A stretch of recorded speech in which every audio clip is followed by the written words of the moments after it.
समस्त श्रोतागणों को मेरा सादर नमन है।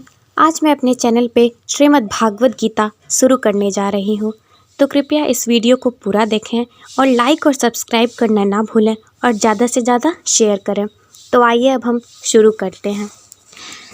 ओम श्री परमात्मने नमः। ओम नमो भगवते वासुदेवाय। अथ प्रथमोऽध्याय। धृतराष्ट्र उवाच धर्मक्षेत्रे कुरुक्षेत्रे समवेतायुयुत्सव मामका पांडवाश्चैव किं कुर्वत संजय। अर्थात धृतराष्ट्र बोले, हे संजय, धर्मभूमि कुरुक्षेत्र में एकत्रित युद्ध की इच्छा वाले मेरे और पांडु के पुत्रों ने क्या किया। संजय उवाच।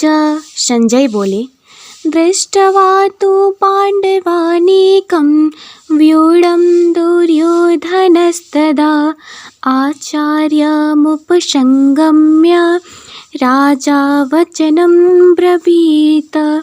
संजय बोले, उस समय राजा दुर्योधन ने व्यूह रचना युक्त पांडवों की सेना को देखकर और द्रोणाचार्य के पास जाकर यह वचन कहा, पश्यतां पांडुपुत्राणाम् आचार्य महतिं चमुं व्यूढां द्रुपदपुत्रेण तव शिष्येण धीमता।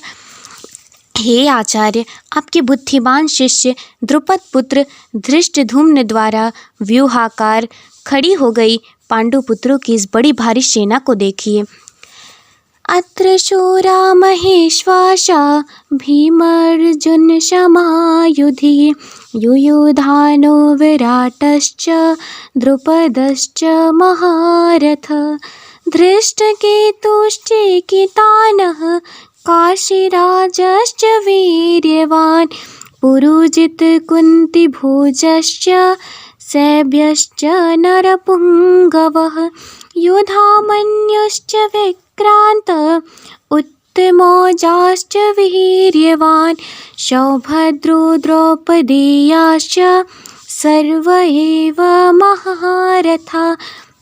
इस सेना में बड़े बड़े धनुषों वाले तथा युद्ध में भीम और अर्जुन के समान सूरवीर सात्यकी और विराट तथा महारथी राजा द्रुपद, धृष्टकेतु और चेकितान तथा बलवान काशीराज, पुरुजित, कुंतीभोज और मनुष्यों में श्रेष्ठ शैब्य, पराक्रमी युधामन्यु तथा बलवान उत्तमौजा, सुभद्रा पुत्र अभिमन्यु एवं द्रौपदी के पांचों पुत्र, ये सभी महारथी हैं। अस्माकं तु विशिष्टाये तान्निबोध द्विजोत्तम नायका मम सैन्यस्य संज्ञार्थं तान् ब्रवीमि ते। अर्थात, हे ब्राह्मण श्रेष्ठ, आपके पक्ष में भी जो प्रधान है उनको आप समझ लीजिए। आपकी जानकारी के लिए मेरी सेना को जो जो सेनापति हैं उनको बताता हूँ। भवां भीष्मश्च कर्णश्च कृपश्च समितिञ्जयः अश्वत्थामा विकर्णश्च सौमदत्तिस्थैव च। अर्थात, आप द्रोणाचार्य और पितामह भीष्म तथा कर्ण और संग्राम विजयी कृपाचार्य तथा वैसे ही अश्वत्थामा, विकर्ण और सोमदत्त का पुत्र भूरिश्रवा। आगे, अन्य च बहवः शूरा मदर्थे त्यक्तजीविता नानाशस्त्र प्रहरणा सर्वे युद्ध विशारदा। अर्थात, और भी मेरे लिए जीवन की आशा त्याग देने वाले बहुत से शूरवीर अनेक प्रकार के शास्त्रास्त्रों से सुसज्जित और सब के सब युद्ध में चतुर हैं। अपर्याप्तं तदस्माकं बलं भीष्माभिरक्षितं पर्याप्तं त्विदमेतेषां बलं भीमाभिरक्षितम्। अर्थात, भीष्म पितामह द्वारा रक्षित हमारी वह सेना सब प्रकार से अजेय है और भीम द्वारा रक्षित इन लोगों की यह सेना जीतने में सुगम है। अयनेषु च सर्वेषु यथा भागमवस्थिता भीष्ममेवाभिरक्षन्तु भवन्तः सर्व एव हि। अर्थात इसलिए सब मोर्चों पर अपनी अपनी जगह स्थित रहते हुए आप लोग सभी निस्संदेह भीष्म पितामह की ही सब ओर से रक्षा करें। तस्य संजयायन हर्षं कुरु वृद्ध पितामह सिंहनादं विनघोच्य शंखं दधिमो प्रतापवान। अर्थात कौरवों में वृद्ध बड़े प्रतापी पितामह भीष्म ने उस दुर्योधन के हृदय में हर्ष उत्पन्न करते हुए उच्च स्वर से सिंह की दहाड़ के समान गरज कर शंख बजाया। ततः शंखाश्च भैर्यश्च पड़वानक गोमुखा सहसैवाभ्यहन्यन्त सशब्दस्तुमुलोऽभवत्। अर्थात इसके पश्चात शंख और नगारे तथा ढोल मृदंग और नरसिंघे आदि बाजे एक साथ ही बज उठे। उनका वह शब्द बड़ा भयंकर हुआ। ततः श्वेतैर्हयर्युक्ते महति स्यन्दने स्थितो माधवः पाण्डवाश्चैव दिव्यो शंखो प्रदध्मतु। अर्थात इसके अनंतर सफ़ेद घोड़ों से युक्त उत्तम रथ में बैठे हुए श्री कृष्ण महाराज और अर्जुन ने भी अलौकिक शंख बजाए। पांचजन्यं ऋषिकेशो देवदत्तं धनंजयः पौंड्रं दधिमो महाशंखं भीमकर्मावृकोदरः। अर्थात श्री कृष्ण महाराज ने पांचजन्यम नामक अर्जुन ने देवदत्त नामक और भयानक कर्म वाले भीमसेन ने पौंड्र नामक महाशंख बजाया। अनंत विजयम राजा कुंतीपुत्रो युधिष्ठिरः नकुलः शवदेवश्च सुघोषमणिपुष्पकौ। अर्थात कुंती पुत्र राजा युधिष्ठिर ने अनंत विजय नामक और नकुल तथा सहदेव ने सुघोष और मणिपुष्पक नामक शंख बजाए। काश्यश्च परमेश्वासः शिखंडी च महारथ धृष्टद्युम्नो विराटश्च सात्यकिश्चापराजितः द्रुपदो द्रौपदेयाश्च सर्वशः पृथिवीपते सौभद्रश्च महाबाहु शंखानदम पृथक पृथक। अर्थात श्रेष्ठ धनुष वाले काशीराज और महारथी शिखंडी एवं धृष्टद्युम्न राजा तथा राजा विराट और अजेय सत्यकी राजा द्रुपद एवं द्रौपदी के पांचों पुत्र और बड़ी भुजा वाले सुभद्रा पुत्र अभिमन्यु, इन सभी ने हे राजन सब ओर से अलग अलग शंख बजाए। सघोषो धार्तराष्ट्राणां हृदयानि व्यदारयत् नभश्च पृथिवीं चैव तुमुलो व्यनुनादयन्। अर्थात और उन भयानक शब्द ने आकाश और पृथ्वी को भी गुंजाते हुए धार्तराष्ट्रों के अर्थात आपके पक्ष वालों के लिए हृदय में विदीर्ण कर दिए। अर्थव्यवस्थितान् दृष्ट्वा धार्तराष्ट्रान् कपिध्वजः प्रवृत्ते शस्त्रसम्पाते धनुरुद्यम्य पाण्डवः ऋषिकेशं तदा वाक्यम् इदाहं महीपते। अर्जुन उवाच सेनयोरुभयोर्मध्ये रथम स्थाप्य मेच्युत। अर्थात हे राजन, इसके बाद कपिध्वज अर्जुन ने मोर्चा बांधकर डटे हुए धृतराष्ट्र संबंधियों को देखकर उस शस्त्र चलने की तैयारी के समय धनुष उठाकर ऋषिकेश श्री कृष्ण महाराज से यह वचन कहा, हे अच्युत, मेरे रथ को दोनों सेनाओं के बीच में खड़ा कीजिए। यावदेतान् निरीक्षेऽहं योद्धुकामानवस्थितान् कैमर्याशः योद्धव्यम् अस्मिन् रणशमोद्यमे। अर्थात और जब तक कि मैं युद्ध क्षेत्र में डटे हुए युद्ध के अभिलाषी इन विपक्षी योद्धाओं को भली प्रकार देख लूं कि इस युद्ध रूप व्यापार में मुझे किन किन के साथ युद्ध करने का योग्य है, तब तक उसे खड़ा रखिए। योतस्य माननिवीक्षहं यम एतेऽत्र समागताः धार्तराष्ट्रस्य दुर्बुद्ध्ये युद्धे प्रियचिकीर्षव। अर्थात दुर्बुद्धि दुर्योधन का युद्ध में हित चाहने वाले जो ये राजा लोग इस सेना में आए हैं, इन युद्ध करने वालों को मैं देखूंगा। संजय उवाच एवमुक्तो ऋषिकेशो गुडाकेशेन भारत सेनयोरुभयोर्मध्ये स्थापयित्वा रथोत्तम भीष्मद्रोणप्रमुखतः सर्वेषां च महीक्षिताम् उवाच पार्थ पश्यै तान् समेवान् कुरूनिति। अर्थात संजय बोले, हे धृतराष्ट्र, अर्जुन द्वारा इस प्रकार कहे हुए महाराज श्री कृष्णचंद्र ने दोनों सेनाओं के बीच में भीष्म और द्रोणाचार्य के सामने तथा संपूर्ण राजाओं के सामने उत्तम रथ को खड़ा करके इस प्रकार कहा कि हे पार्थ, युद्ध के लिए जुटे हुए इन कौरवों को देख। तत्रापस्य स्थितान् पार्थ पितृनथ पितामहान् आचार्यान् मातुलान् भ्रातॄन् पुत्रान् पौत्रान् सखींस्तथा शूशूराः सुहृदश्चैव सेनयोरुभयोरपि।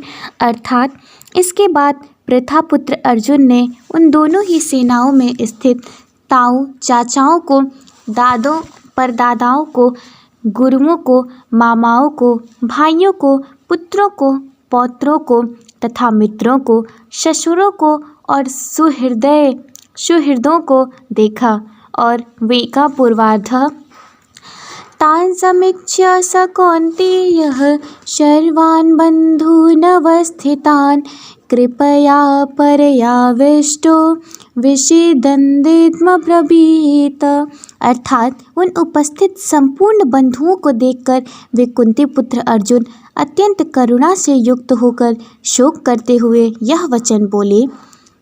वेंका उत्तरार्ध और वेंका पूर्वार्ध। दृष्टेवं स्वजनं कृष्णं युयुत्सुं समुपस्थितं सीदन्तीमं गात्राणि मुखं च परिशोष्यति वेपथुश्च शरीरे मे रोमहर्षश्च जायते। अर्थात अर्जुन बोले, हे कृष्ण, युद्ध क्षेत्र में डटे हुए युद्ध के अभिलाषी इस स्वजन समुदाय को देखकर मेरे अंग शिथिल हुए जा रहे हैं और मुख सूखा जा रहा है तथा मेरे शरीर में कंप एवं रोमांच आ रहा है। गांडीवं शस्त्रं हस्तात् तवैक्षरं परिदह्यते न च शक्नोम्यवस्थातुं भ्रमतीव च मे मनः। अर्थात हाथ से गांडीव धनुष गिर रहा है और त्वचा भी बहुत ही जल रहा है तथा मेरे मन भ्रमित सा हो रहा है, इसलिए मैं खड़ा रहने को भी समर्थ नहीं हूँ। निमित्तानि च पश्यामि विपरीतानि केशव न च श्रेयो अनुपयामि हत्वा स्वजनमाहवे। अर्थात हे केशव, मैं लक्षणों को भी विपरीत ही देख रहा हूँ तथा युद्ध में स्वजन समुदाय को मारकर कल्याण भी नहीं देखता। न कांक्षे विजयं कृष्ण न च राज्यं सुखानि च किं नो राज्येन गोविंद किं भोगे जीवितेन वा। अर्थात हे कृष्ण, मैं न तो विजय चाहता हूँ और न राज्य तथा सुखों को ही। हे गोविंद, हमें ऐसे राज्य से क्या प्रयोजन है अथवा ऐसे भोगों से और जीवन से ही क्या लाभ है। येषामर्थिकाङ्क्षितं नो राज्यं भोगसुखानि च तयमेव स्थिता युद्धे प्राणास्तत्यक्त्वा धनानि च।